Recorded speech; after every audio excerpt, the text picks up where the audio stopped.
Hey class, hello, good day everyone. So today we will discuss fear and moment diagram. So lesson objectives. First is to recall the concept and principle on how to calculate and draw shear and moment diagram. Then applying the formulas and principle by solving sample problem about shear and moment. Next tayo, we have three method here to solve or to draw the shear and moment diagram. So we have here is by cutting or method of section. So for me itong una nating method na to is hindi siya applicable to draw the shear and moment diagram. Pero meron siyang advantage, no? Unlike dito sa pangalawa natin. Ang advantage niya is to calculate or to determine a specific shear and moment do sa beam natin. No? So hindi siya applicable, hindi siya parang useful kapag nagdo-draw ka na shear and moment diagram. Maganda lang siya kapag specific lang yung inahanap. Okay? Ngayon. So, yung pangalawang method natin, dito tayo magpo-focus sa second sa third natin, no? So, area method, by the word itself, area method, kinukuha lang natin yung area niya. Then sa pangalo naman is by creating shear and moment equations. So, for me, pwede naman pagsabayan yung 2 and 3, no? Kasi for me, mas gusto ko yung, yung creating equation. Pero minsan kasi komplikado yung beam natin. So, hindi yung applicable, no? Pwede lang tayo doon sa area. So, kayo na lang mag-judge if ano yung mas prefer ninyong method sa dalawang ito. So, itong area method and then itong moment equation or yung mga equation natin. Pwede rin silang i-combine yung method na to, no? Nasa inyo yan. So, next tayo. Simply supported beams. Siyempre, dapat alam natin if ano yung mga types of beams na i-ano natin. Kukunin natin na share moment diagram. So, pag sabi natin simply supported beam, sabi niya dito, is a beam that is rest upon a support at each end and there being no restraint at the support. So, kapag simply supported daw siya, ganito yung itsura niya. Is either yung isa is beam siya, yung isa is roller siya. Pwede siya magkabaligtad, no? So, ito yung tatawagin natin simply supported. Okay? Pero yung iba kasing beam, meron kasing ganitong beam, di pantay, no? Nandito yung pin niya, nandito yung roller niya. Yung tawag dito overhanging beam, one side lang or sa left lang. Or pwede rin siyang both ends. Ito overhanging beam naman to in both ends. Or pwede rin naman sa kabila naman yung naka-overhang.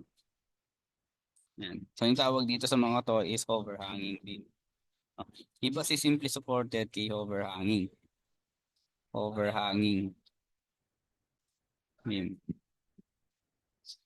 Okay? Next tayo is cantilever beam. Ayan. Sabi niya dito, a long projecting beam or girder fixed at only ends used in bridge construction. So usually ginagamit ito sa mga bridge daw or saan pa. Sa mga bahay, minsan may cantilever beam doon kapag naka-overhang lang siya. Okay? So paano mo malalaman if cantilever beam siya? Fixed support siya sa dulo and then naka-free lang siya. Yun na yung cantilever beam. Pero minsan meron siyang ganitong tinatawag or ganitong itsura. Tapos meron kang roller dito and then meron kang internal pin dito. Internal pin or internal hinge. Pin or hinge. Ayan. Yung tawag dito, cantilever beam with internal hinge yung tawag dito. No? Minsan naka-extend pa yan. Depende paano yung orientation ng beam natin. Okay. So next tayo. Constitu- const- Continuous beam. No? Sabi niya dito, are system commonly used for structure like bridges, foundation beams, timber roof, steel rafter, and trusses. They are characterized by having more than two supports. So para lang siyang simply supported kaso may additional siyang support. Kung aatiin natin siya dito, ayan, wala to. So, simply supported siya. Kapag dinagdagan natin siyang support dito, continuous beam na yung tawag doon. So, meaning, hindi na siya kayang i-solve by using three equation of equilibrium. Okay?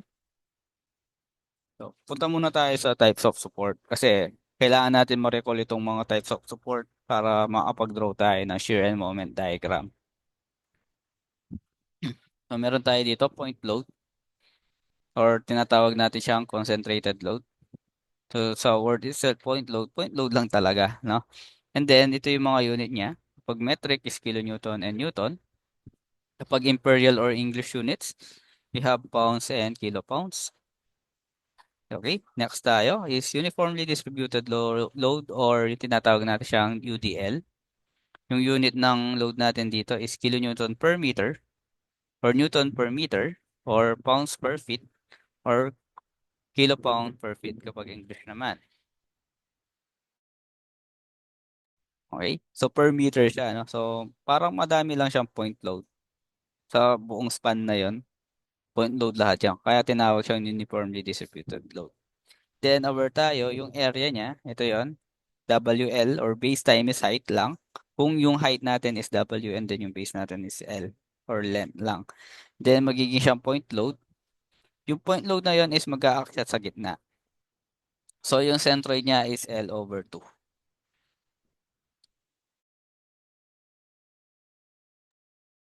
Okay? So, sa varying loads naman class, yun, meron tayong triangular loads. So, yung area nito is 1/2 base times height. Ito yun. Where yung W natin, yun yung height. Yung L natin, yun yung base natin. And then, yung centroid niya or saan siya nag-a-act, handaan nyo kung saan siya mataas. Ito yung mataas niya. So, from this one, magko-compute ka ng L over 3. Ito yung centroid niya. Kung sa kabila naman, 2L over 3 siya. Okay? Basta tandaan nyo, dito lang lagi sa right triangle. No? Yan. Tapos sa trapezoid naman, gawin ko na lang dito. Ayan. Sabihin natin W1 to, W2 to. Or sabihin natin may value.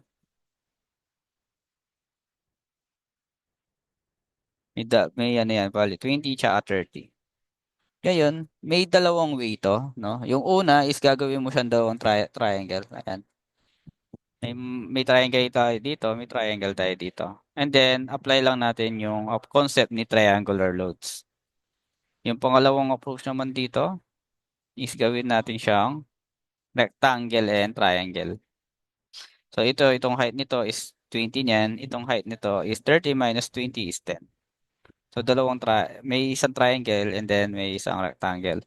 And then apply lang natin yung UDL and triangular dito para makuha natin yung mga centroid niya kapag nagmo-moment tayo. Okay? Example tayo. Ito may solution na, no? First, kailangan natin kunin yung reaction natin.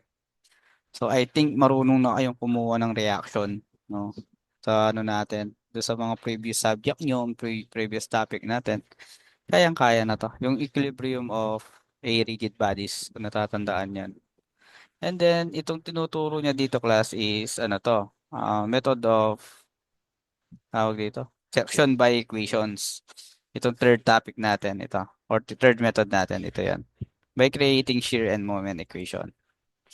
So meaning equation siya, ano siya? More on or ano, yung mga length natin is in terms of x sila. Okay? Ayan. So ito daw yung ano niya, sabi niya, consider beam AB or yung span AB to solve RA and RB. Note the beam is symmetrical loaded. So ito yung ano natin, reaction natin kapag symmetrical. Pero hindi laging symmetrical yung beam natin, no? Nag-iiba 'yan. Okay? And then, shear equation. So, meron tayo formula dito. Now, na-derive naman yan by using cut section. Ayan. So, kung nakikita nyo dito, class, sa vertical lang tayo nakafocus. So, kung ito lang tayo, itong binulugan ko, so, negative siya, no? Summation of forces y equals 0, upward is positive. So, we have negative v, the downward dyan, plus r, a, then minus ito, minus w, then x, and then, ayusin lang natin to. We have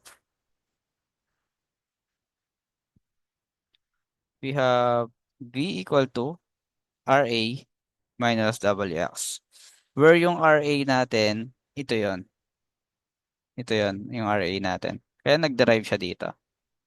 Okay, sa moment at C tayo equal to 0 kasi point C yun. Clockwise ko is positive. So yung RA ko multiply by X. And then yung moment ko is negative siya kasi nga counter siya. Ito yun. Negative M. Then ito naman, yung ikot yung ano natin, UDL natin is, ano siya, counter. So negative din yan. Negative W, X. And then moment niya from point C is X over 2. Ayan. So na-derive tayo dito sa formula na to. Okay? So, solve tayo para mas ano. So yung dito, ginawa lang niya is, nag-solve lang siya ng reaction. Pero siyempre, sayin muna natin yung problem, baka ano yung hinahanap niya. So, right shear and moment equation. So, equation yung pinapahanap niya. Pero, solve natin mamaya by using two equation. Okay? So, right shear and moment equation for the simply supported beam as shown. Ito daw yung beam natin in the figure. In each problem, let x be the distance measured from left end of the beam. So, dito daw yun. Ito daw yun, no? Also, draw shear and moment diagram specifying values at all changes at load position and at points of zero shear. Neglect the mass of the beam in each problem. So, burahin lang muna natin itong reaction kasi solve natin siya, no? By using three equation of equilibrium. Ayan. So, mag-moment lang ako dito. Yung technique natin dun sa review natin dati, kung natatandaan pa, moment ako doon sa mga support natin. And aware tayo kung saan yung mga support natin. Which is itong point A and point B. No? Hindi rin sinabi dito if ano siyang klaseng ano or saan yung ano natin pin, saan yung roller. Sinabi niya lang is simply supported beam. So pwede dito sa point A yon. Tapos ito roller to. Kasi wala naman value yung horizontal natin, no? Horizontal reaction natin. So okay lang kahit magkabaligtad 'yan. Sabihin natin ano to, pin ito roller. Yan. Okay lang naman kahit magkabaligtad 'yan. So summation of moment at A tayo equals 0, clockwise ko is positive. Yun yung technique lagi, moment muna. So yung gagawin lang natin, yung rotation ni P natin from point A is clockwise, so positive siya, 10 kilonewton. Distance niya or yung perpendicular distance niya from point A is 8 meters or 8 meters. And then meron tayong RB dito na upward. So yung rotation ni RB from point A is negative or yung rotation niya is counterclockwise. So negative siya. Negative RB. Or pwede natin sabihin na BY na lang para alam natin na vertical siya. Then distance niya from point A is 12 meters equal 0. So yung BY natin is equal to ano lang natin, no? Sulak ko lang ulit. So ito lilipat ko siya maging siya positive. So 12 BY equal to 80 na to, no? 10 multiplied by 8 is 80 kilonewton meter. And then nakalimutan natin yung meter dito. Ayan. So i-divide ko lang yan ng 12 meter. Makakancel ito, makakancel ito. Okay, so meron tayong value dito na 80 divide 12. So we have 6.6666. So BY natin is 6.66667 kilonewton. And then since positive siya, tama yung assumption natin na upward siya. So kapag negative na kuha natin, meaning mali lang yung direction natin. Okay? Ngayon, kunin naman natin yung AY natin. So summation of FY equal to 0, upward ko is positive. So once again, nire-review ko lang kayo sa reaction, no? So mamaya medyo bilisan natin sa reaction kasi medyo matagal yung topic natin nito. Okay, so we have AY plus BY minus 10 equal to 0. So yung AY natin is equal to 10 minus BY or yung AY natin is equal to 10 minus 20 all over 3. You have 10 over 3 or 3.333. kilonewton upward. And plus 5 decimal places yung gagamitin natin lagi. Okay? Okay, so next tayo. Ito naman, i-draw na natin yung shear and moment diagram. So dito, dapat limang decimal places tayo dito. Ayusin ko lang. 5 decimal places tayo. Or gamitin nyo is yung fraction. Okay lang din. Para eksakto yung mga value natin. Kasi kung hindi tayo nag-fraction dito, class, magano to, hindi siya magzi-zero. Kasi yung goal natin is maging siyang zero. So ito, 10/3 to. Fraction na lang tayo, no?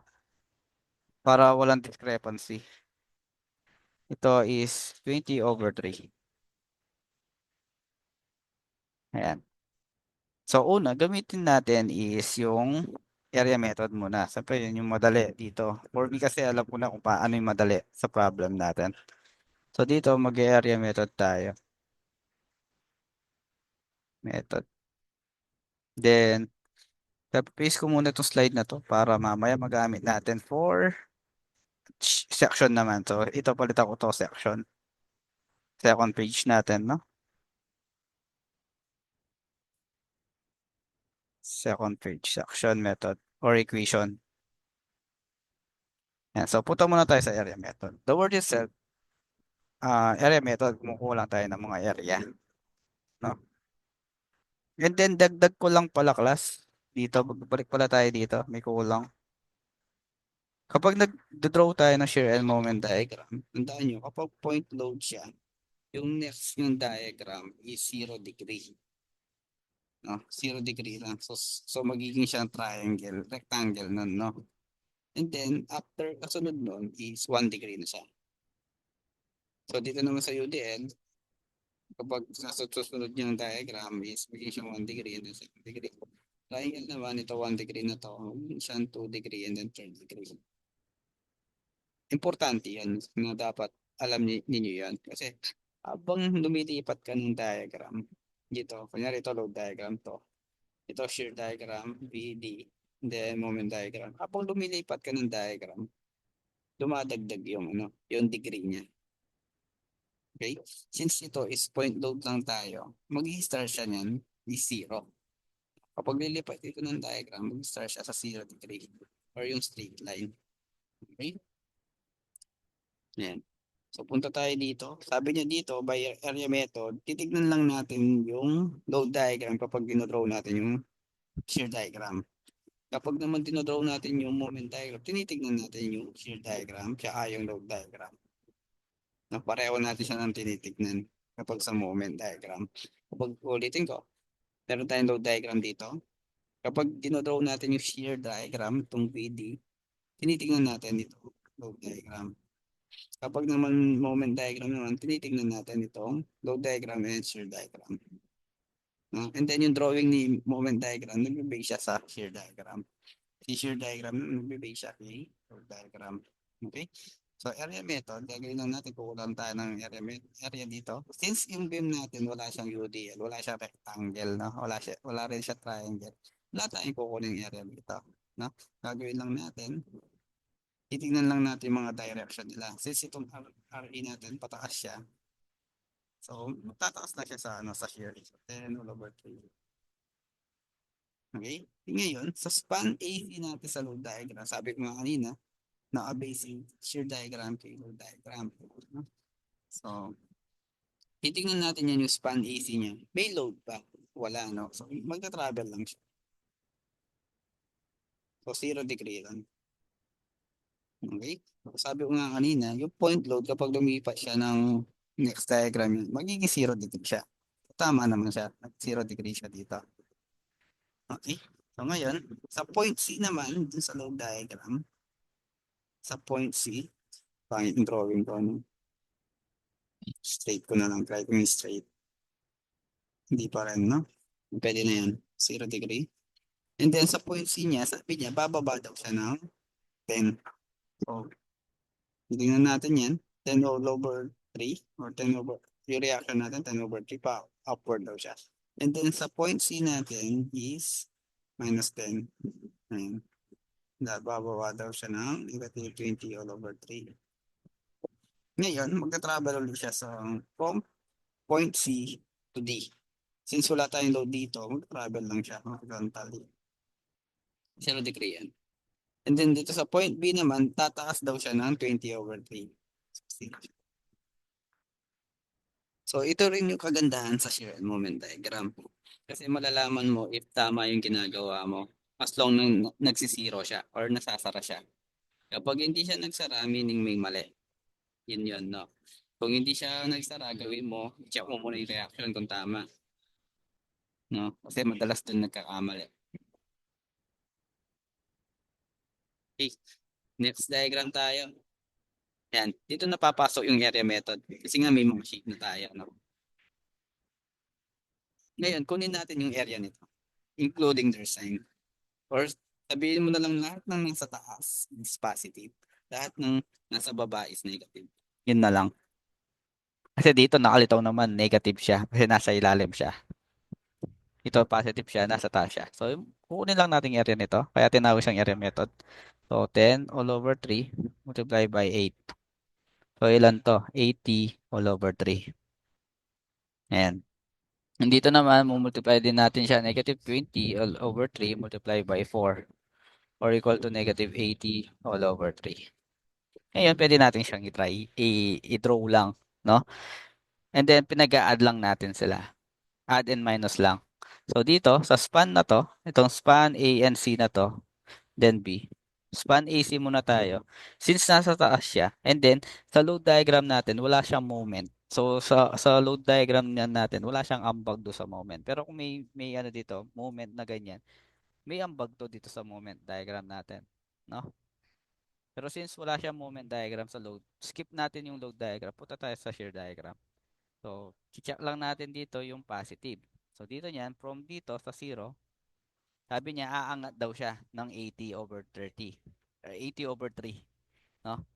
Ngayon, 0 degree, magiging siya 1 degree. Aakyat daw siya ng 80 all over 3. Okay? Ngayon, sa point C naman daw, ima-minus natin itong area na to. This is itong negative 80 over 3. Ayan yan. So, 1 degree to, 1 degree ito. Okay? And then, nag-0 naman yung diagram natin, meaning, tama yung ginawa natin. And then, ano yung, ano natin, Mmax natin? Yung Mmax natin, siyempre titingin tayo dun sa moment diagram. So, yung Mmax natin is 80 all over 3. What if tinatanong is 4 meter from A. Dito lang hinahanap itong kulay blue. Dito, 4 meter from A. Ito yung kinukuha natin. Ano yung moment mo 4 meter from A? Yan. So, gagawin lang natin, ikakat lang natin dito. Ayan, 4 meters. So, kukunin natin yung area nitong 4 meters. Yung kulay green, no? Dito na lang. 4 meters dito. So, kukunin lang natin yung area nito. Magiging siya 10 all over 3 multiply by 4 or equal to 40 all over 3. So, yung sagot natin is 40 all over 3. Ayan. So, ito daw sa blue na to, sa ilalim, yung value nito, ayusin ko nga, ito is 80 all over 3. Then, ito niyan is 40 all over 3. Yan yung moment natin, 4 meters from A. No? What if naman, ano daw yung shear natin? Or Vmax muna natin. Kikita nyo naman, yung Vmax natin is 20 all over 3. Kasi nga, mas mataas yung value ni 20 over 3 kaysa kay 10 over 3. Regardless kung ano yung sign niya. No? What if naman tinatanong sa atin is 4 meters from A. Yung share natin. So, equal to 10 all over 3. So, kung saan nag-cut yun, kunyari dito yung 4 meters natin. Kung ano yung natamaan dyan, yan yung mga value nila. So yung share natin sa 4 meters is 10 over 3. Ganun lang siya. Okay? So ngayon, punta naman tayo sa next topic natin, yung section and equation. So yung sa section and equation natin, yung buong span na yan, ikakat mo siya. No? Basta kasama yung mga loads natin. Sa dulo to dulo. So dito ko siya ikakat. So pin natin section AA yan. No? So yung lilitaw niyan dyan, ganito yung lilitaw dyan, di ba? Pwede ko siyang i-copy paste muna. Yan, ganyan. Mawawala na yung B. Tama ba? Ayan. Ganito yung itsura niya. Upward to. Ayan.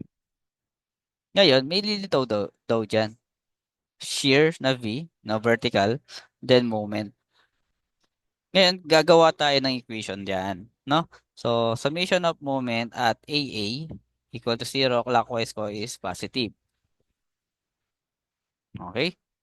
Ngayon, kaso in terms of x siya. So, ito niyan yung distance natin. Ito yung x niya from dun sa section natin. No? Ito, kung x ito, anong value nito? Hindi ba siya x minus 8?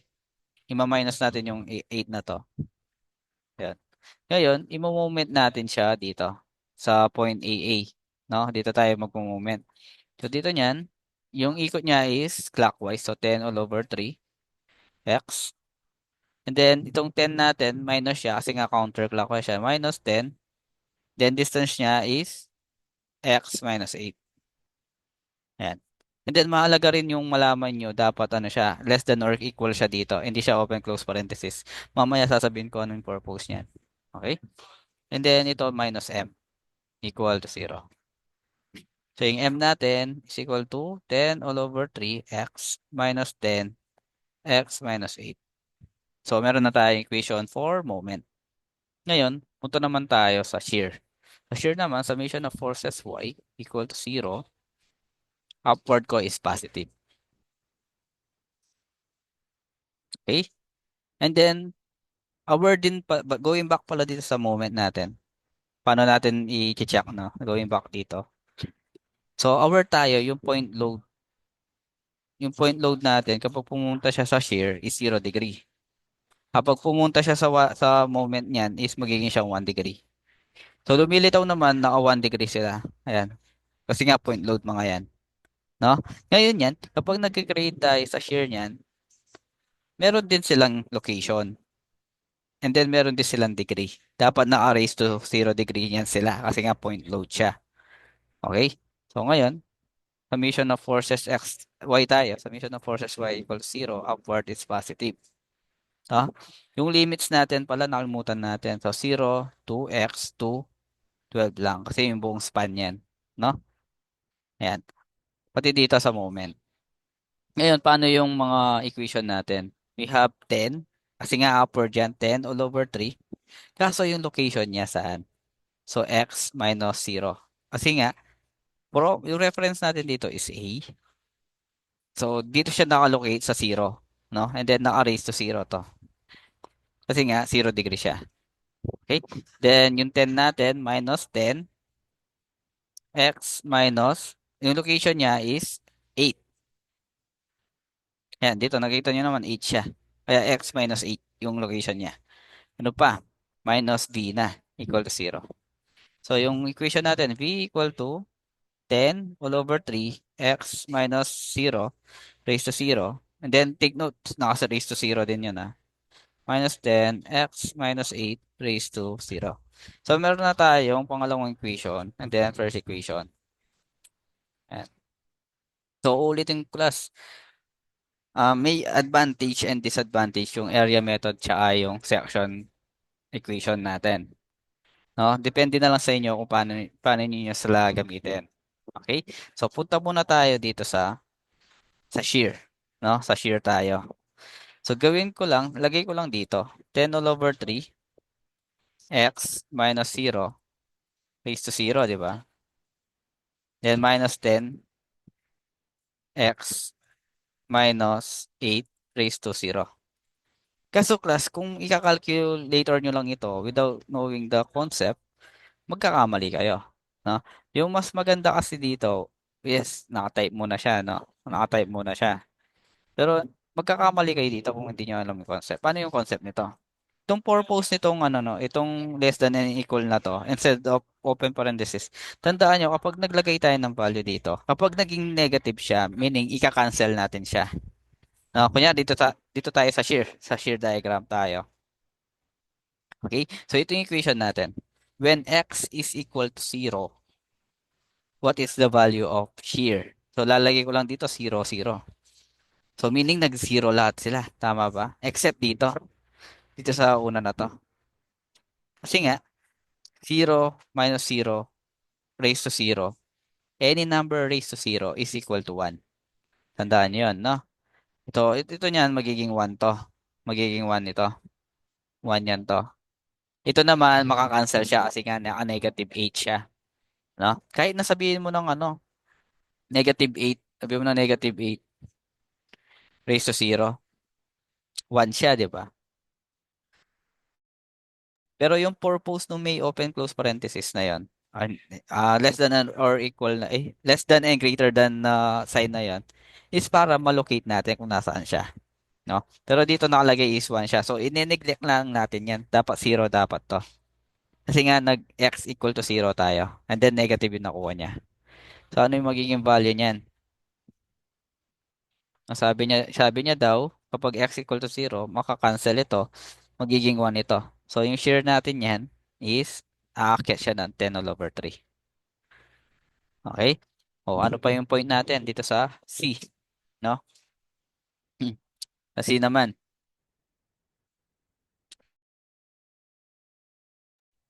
Sa C naman, sa share naman, ito yung medyo tricky. May tinatawag tayong left from the left and from the right. So, since dito, sabihin natin dito muna siya. Sa 8 siya. Pero from the left siya, meaning hindi mo nakasama to. No? So, hindi nakasama niyan to. Over tayo na hindi kasama to. Kasi magiging 0 to eh. Kapag nag-x equal to 8 tayo, magiging 0 siya. Kaso sinabi natin is from the left siya. So, meaning hindi kasama yung 10. So, yung share natin doon is 10 over 3 ulit siya.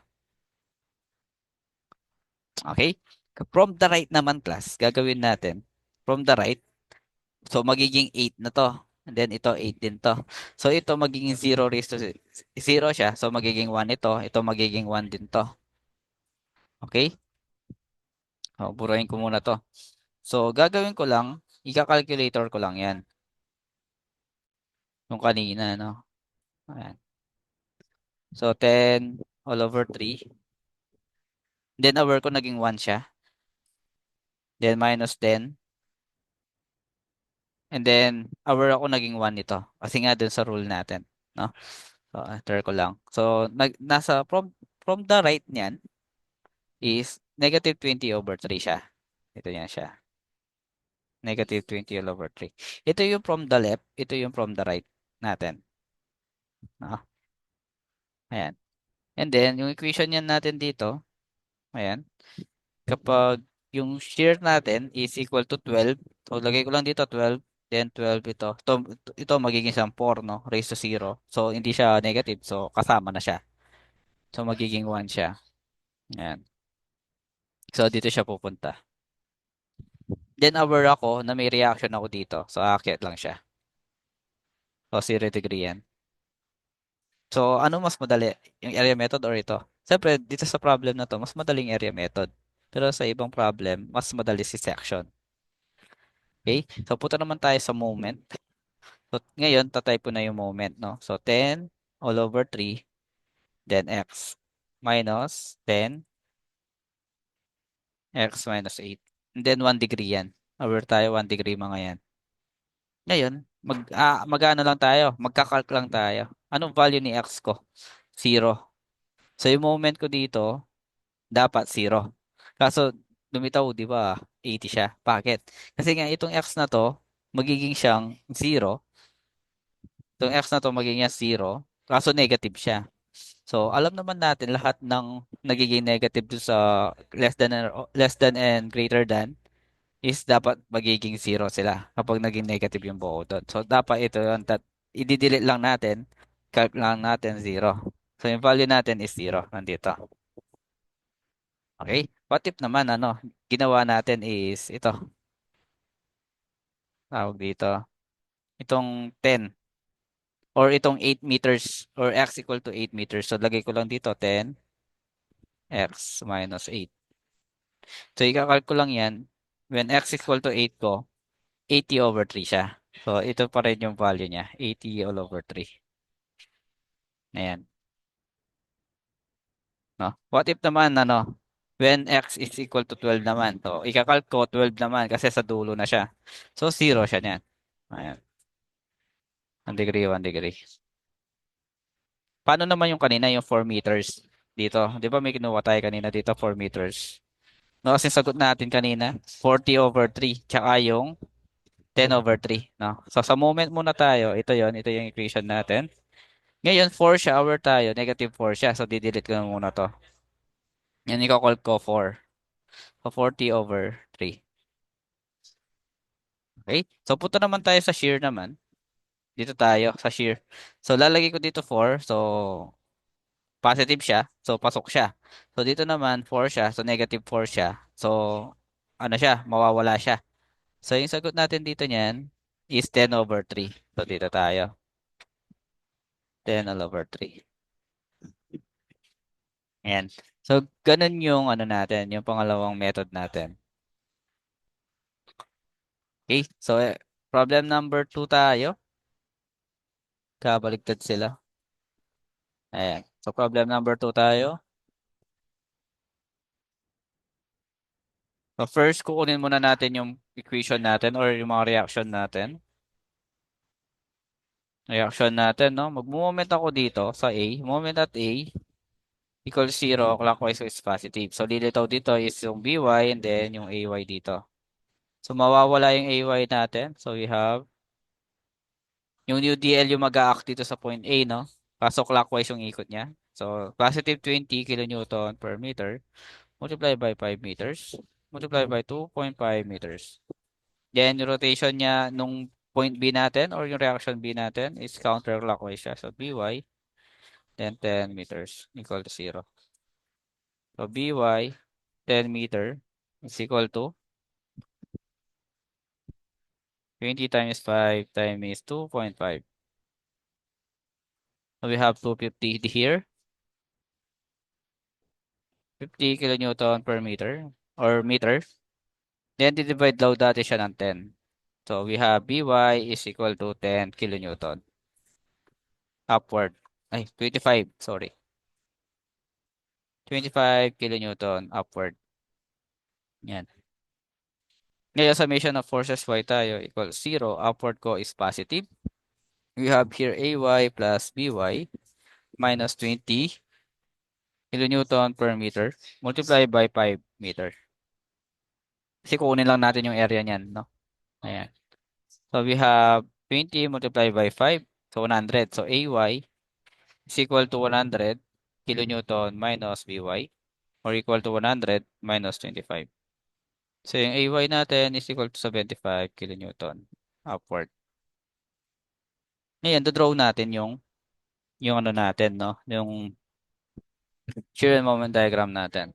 Pero this time, class, ano, titignan natin kung ano yung mas madali, no?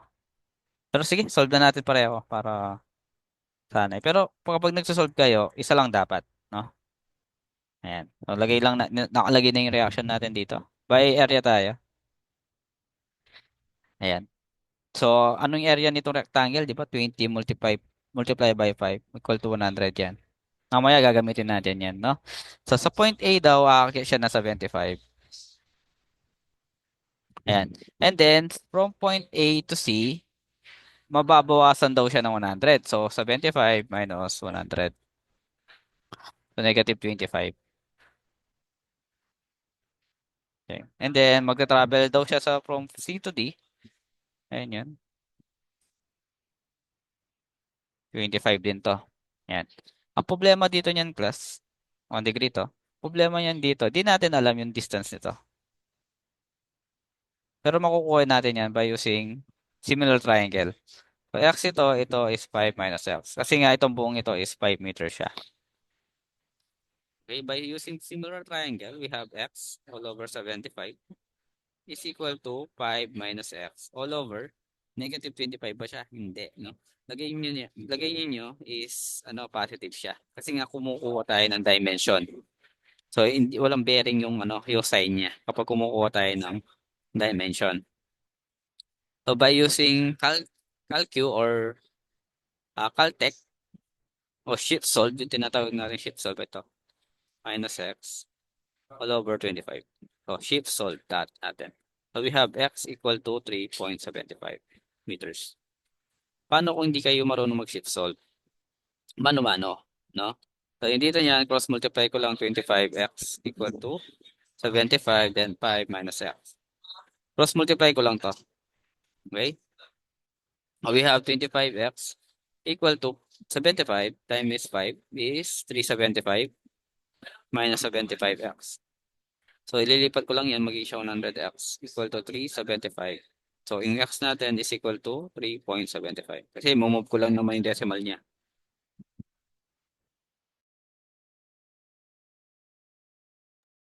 Okay.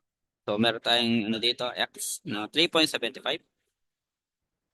3.75. And then, yung 5 minus x natin, 5 minus 3.75 is equal to 1.25. So, 1.25 ito. Yan. Importante yung mga yan, no? Kasi nga, para makuha natin yung mga reaction. Okay. Or yung mga, ano, yung mga, yung tawag dito, area. Kunin natin yung area nito. So, 1 half, 75, multiply 3.75. So, meron tayo dito 1 half times 75 times 3.75. We have 140,625. Yan.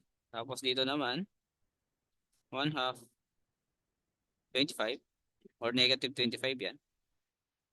1.25 yung value niyan. Ayan. So we have here 15.625. Yan. Then kunin natin yung area nito. We have 25 multiplied by 5 equal to 75 ba? 125. Then double check natin. Ayan, 125. Ngayon, i-add lang natin siya. No, punta naman tayo sa moment diagram. Since wala tayong couple dito, wala tayong moment sa load diagram, wala tayong gagawin diyan, no? Yung moment diagram natin. Since wala tayong sa load diagram, wala tayong couple or moment, wala siyang effect dito. Pero kung meron siyang moment, may effect dito sa moment diagram natin. So, lalagay lang natin dito, ipa-plot ko lang to. Plot ko lang siya dito, no? Dito dapat siya. Ayan, dito. Yan. So, magkano daw siya? Dito siya yung point natin. Ano yung value niya? Is 140.625. Yun, yung area natin. No? Paano yung curve niya? Daan yung last, nagbe-base lagi yung moment diagram natin sa shear diagram. Yung shear naman natin sa load diagram. So, magbe-base din yung diagram natin or yung curve niya. No? So, dito, titingnan natin kung saan yung upper and lower. Kapag upper siya is vertical siya. Kapag lower siya is horizontal siya. Since dito sa point na to, itong point na to, kung makikita nyo is ano siya, upper siya. So, dito niyan vertical siya. Dito naman lower siya dito.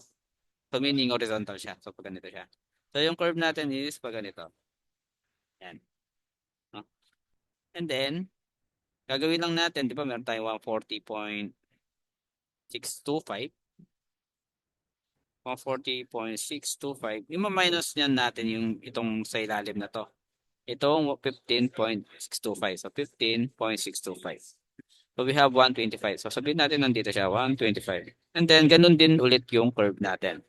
No? So, ito lower siya. Ito yung upper natin. Mag-base lang tayo sa triangle. No? So, vertical, horizontal. So, pag ganito yung curve natin. And then, 2 degree ito. Kasi nga, first degree itong mga to. Okay? And then, ima-minus lang natin ito ang 125. So, magiging 0 siya. Straight lang siya. 1 degree. Kasi nga, 0 degree ito. Okay? Punta naman tayo sa section method. Ito medyo komplikado siya, no? Kung hindi nyo masyadong alam yung concept talaga, hindi nyo talaga magagawa yung section method. Yung dito kasi class, kung dito ka magkakat, may putol siya, no? I-extend mo pa yan, mag-a-add ka pa dito. Para ma-avoid natin yan, class, dito tayo magkakat. Reference natin yung D. Lagyan na lang natin dito, reference natin is yung D. No? So, meron tayo ditong, yung shear niya natin, upward siya. And then, yung moment natin is pag ganito siya. Ayan. Kapag sa left tayo nag-cut, no? or nag-reference tayo sa right. Ayan. Ngayon, kunin lang natin yung shear muna. Summation of forces, Y, equal to 0. Reference ko is D. Yung limitation ko is 0 to x to 10. Okay? So, ito niyan yung magiging x ko. Yan yung x ko. So, ito niyan magiging itong x minus 5. Ayan. So, meron tayo dito. Since upward ito, 25. 25x or x minus 0 is to 0. Kasi nga, dito tayo nag-start. No? Kanina, dito tayo sa right. So, magiging siyang x minus 10 yan kung sa right. Sa left tayo nag-reference. Pero this time, dito tayo nag-reference. So, x equal minus 0 siya. Kasi dito yung starting point natin. Kasi ito yung x natin, ito yung sa 10 yan natin. Okay? So ngayon, meron pa tayong alin? Itong 20. So minus 20 minus x minus 5. And then, hindi siya naka-raise to 0. Kasi nga, 1 degree na to. No? And then, ano pa? Plus b equal to 0. Yan. So yung v natin is equal to 20 x minus 5 and minus 25 x minus 0. Ayan. So, meron na tayong equation. Okay? So, ito naman tayo sa moment. So, moment at AA ulit. Sabihin natin AA ito. Equal to 0, clockwise ko is positive. So, yung rotation natin is M. Positive yung M natin. Rotation ng moment, yung ano natin, UDL is plus 20 multiplied by x minus 5. Then, x minus 5 all over 2. Kasi nga, nag-moment tayo sa point A. Sa point 8A. Kaya moment naman tayo sa point load na to, yung RB natin, sa point AA. So minus siya kasi nga rotation niya is counter. So 25 x na to equal to 0. So yung M natin is equal to 25x minus 10 x minus 5 squared. So over naman tayo, 1 degree ito, magiging itong 2 degree. Or 0 degree ito magiging 1 degree. Ito, 2 degree. So tama naman yung equation natin.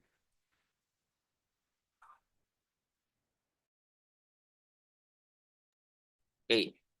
So, paano naman natin i-compute yan? Siyempre, mag-ano lang tayo, mano-mano, no? From x is equal to 0. Lagay ko lang dito. So, 25x minus 5. Or dito na lang. Dito na lang. When x equal to 0, share muna tayo, share. When x equal to 0, kunin ko lang to.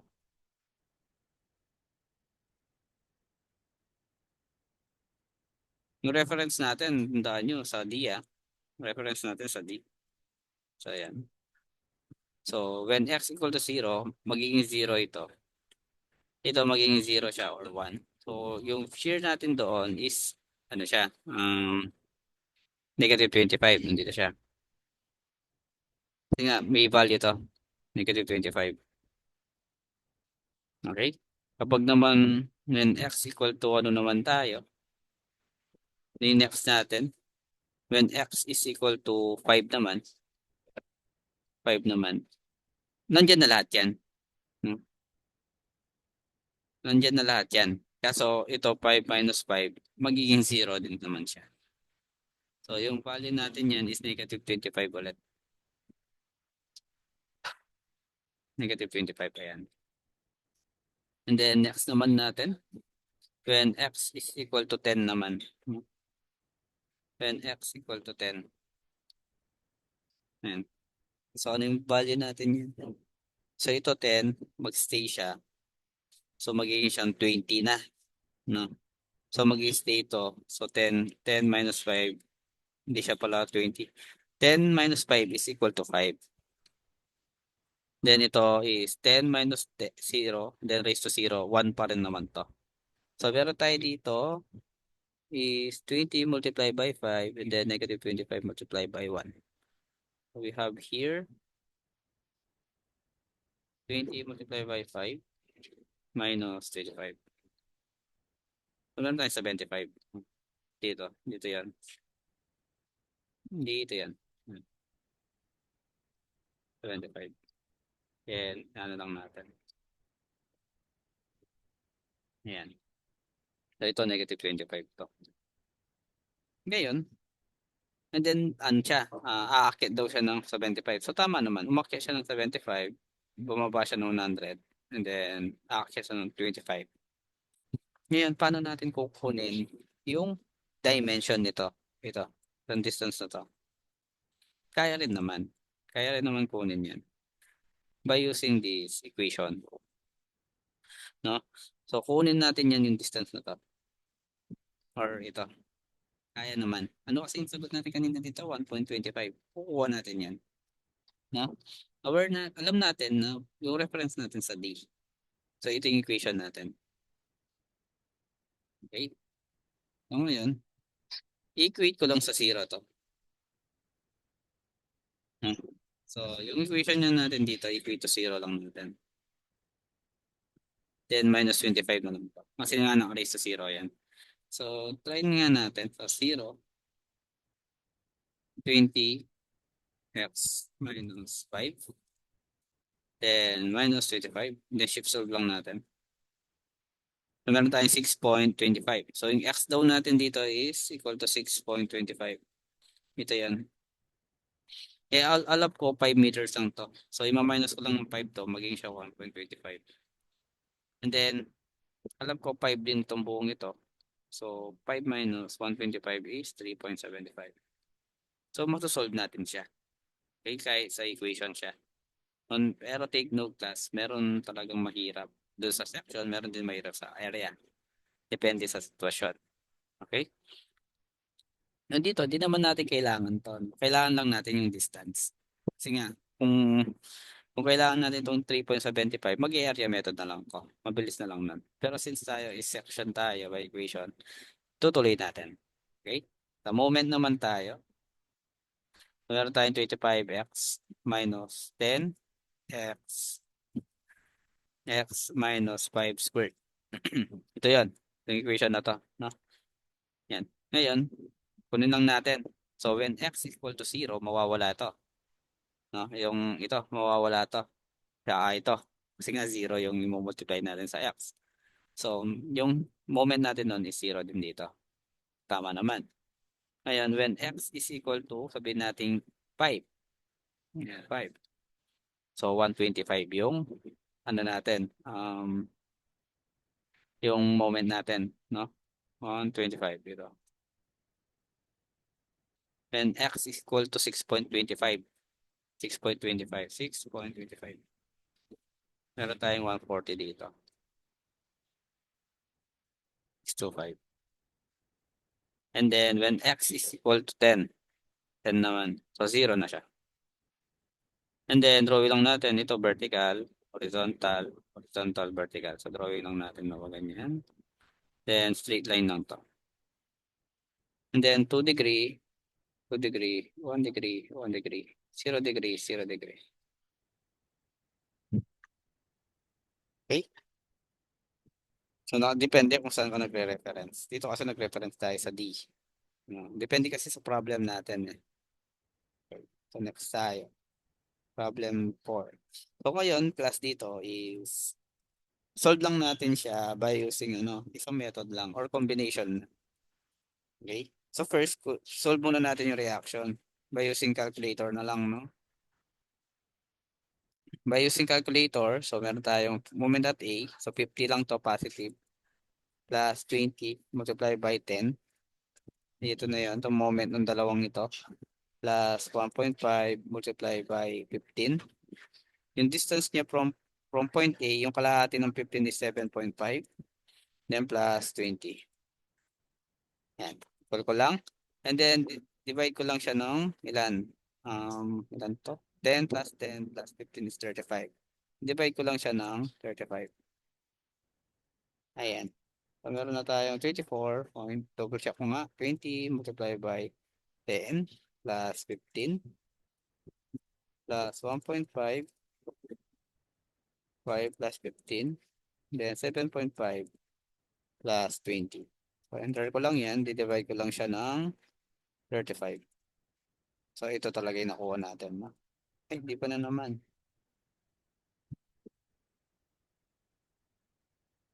0.5 multiplied by 15. 1.5 plus 20.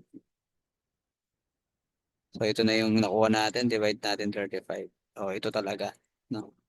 695 over 28. So, 695 over 28. And then, ima-minus lang natin yung itong ano na to, vertical natin. No? So, 20 plus 1.5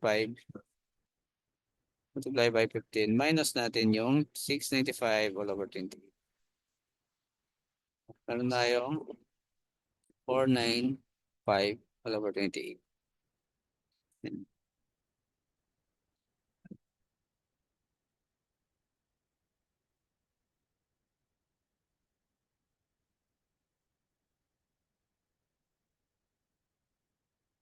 Double check ko lang ngayon. Lumitaw naman siya. No? Ngayon, mag-ano na tayo. Area method na lang para mas mabilis. So, meron tayo dito upward na 495 all over 28. So, 495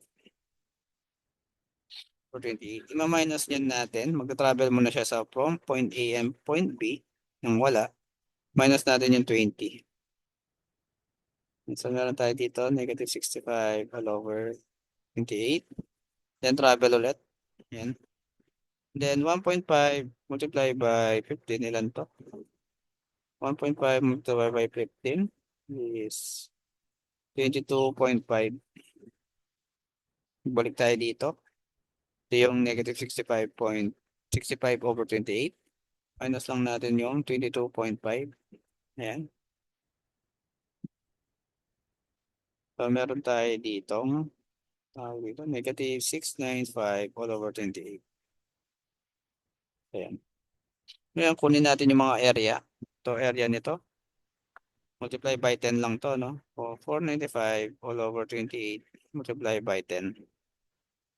Meron tayo 2475 all over 14. So, yun dito naman, multiply lang natin siya ng 10 ulit.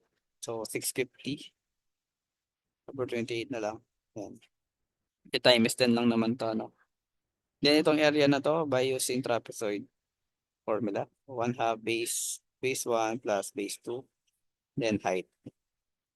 We have here 1/2 multiplied by base 1. Itong base 1 natin is 65 all over 28 plus 695 all over 28. Yung height natin, itong 15 feet. Yan. So, yung value natin dito is equal to 0.5, 695 or 65, 28 plus 695 all over 28. Multiply by 15. We have 1425 over 7. So, mas better kung marunong na kayo mag-stored values, no? Mamaya papakita ko paano sinosolve by using calculator lang. Pero kung hindi kayo sanay, magano na lang kayo, mag-practice muna kayo, no? So, ayan, nalagay ko na dito. So, meron tayo dito 24, 2475 all over 14. Nalagay ko lang dito, no? 2475 over 14. Ma-minus natin 650 all over 28. Okay, so may mali. I think may mali. Okay, may mali nga. Nalimutan tayo.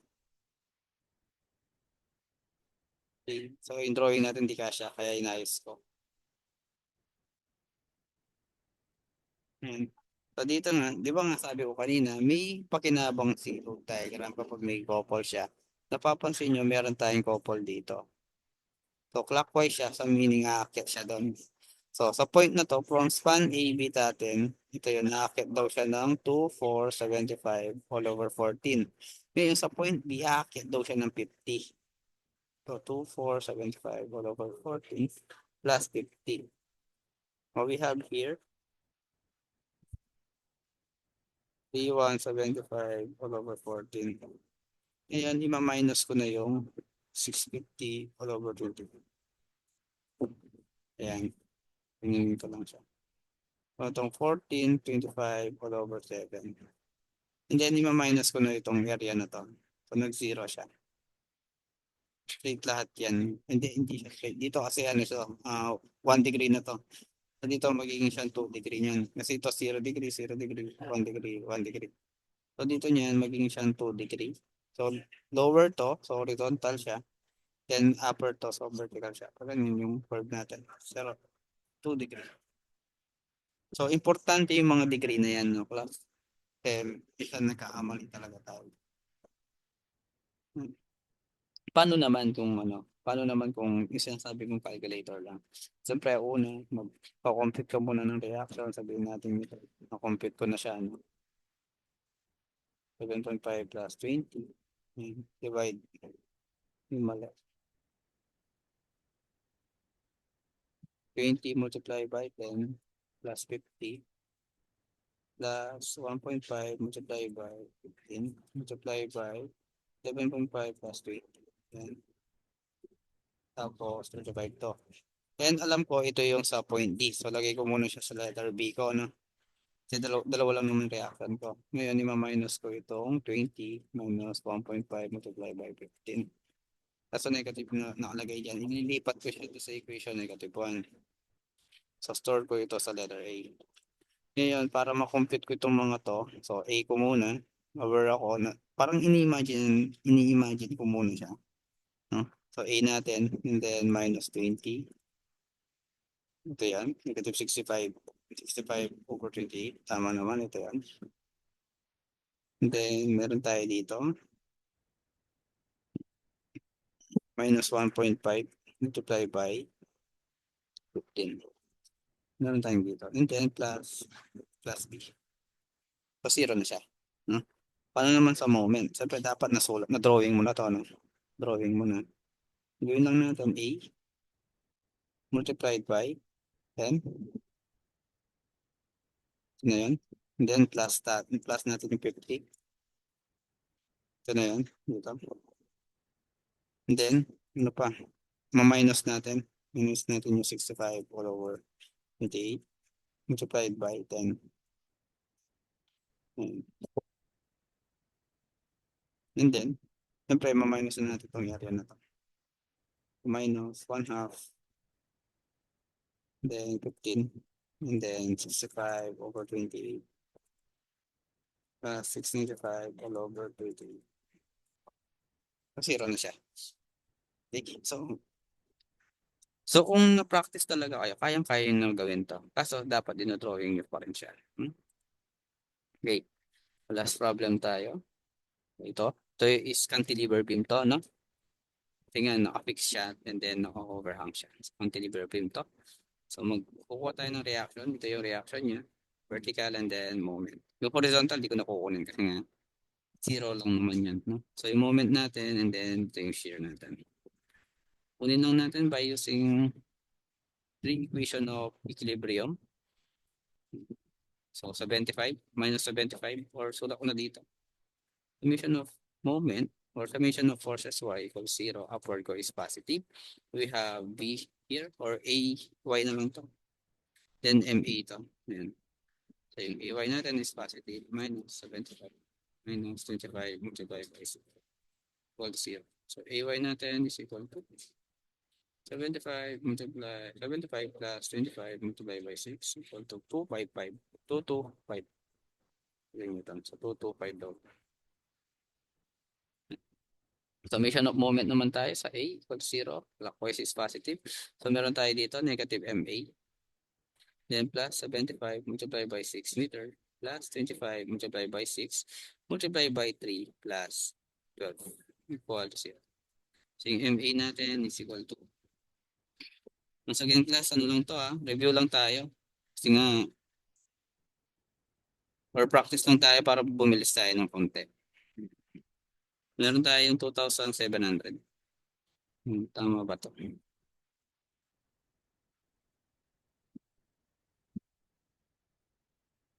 Yun. 2,700. So ito yung value ni moment natin. Okay? Ngayon, drawing naman natin. Pwede natin apply yung yung method of suction or area method. Depende kung ano yung mas madali. Kapag cantilever beam siya, mas madali yung area method. Okay. Depende pa rin sa natin, sa loads natin. Kasi nagkataon dito, madali yung mga loads natin. So dito niyan, upward tayo is to 225. Then downward tayo. Then ma-minus natin yung 75. So 225 minus 75, I think that's 150. Okay. So travel lang natin to. Then yung 25 multiplied by 6, ilan yun? 150 siya. So 150 to. O magaganyan lang siya. Okay. So kunin naman natin yung mga area niya. So itong 225 multiplied by 6, 1350. Yung 150 naman, multiplied natin siya sa 6. Ito, 6. So 900 to. Then ito naman, ilan to? 1 half. 150 to, no? Yan, 150 multiplied by 6. So 150, 1 half, divided by 150, multiplied by 6. So 450 to. Ngayon, drawing lang natin yung moment diagram. And take note class, yung moment diagram natin, naka-base pa rin siya sa load diagram. Then sa point A natin, meron siyang reaction doon na moment. Na nakikita nyo, ito yan.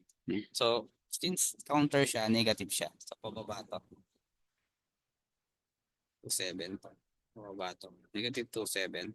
Lagay ko lang sa calculator ko, negative 2,700. Ngayon, titignan natin yung drawings doon sa shear diagram. So, positive lahat to, no? I-add ko lang siya. Plus 1,350. Ito lang naman yun. Oh, negative 1,350. Then, minus 900. Siya minus pala, positive pala. Plus 900. Straight lang yan. 900 to. 450. Negative 450. And then, plus natin yung 450. Yan. So, zero siya. So, tama yung pinanggagawa natin. Kasi nga, naging zero yung diagram natin. Kapag hindi na siya nagsara, siya din ang malaki yung discrepancy niya. May mali tayo doon. Okay? So, thank you for listening. Hindi ito sa steel timber. Pang ano lang siya. Pang shear and moment diagram. I hope may nag-gets nyo yung shear and moment diagram.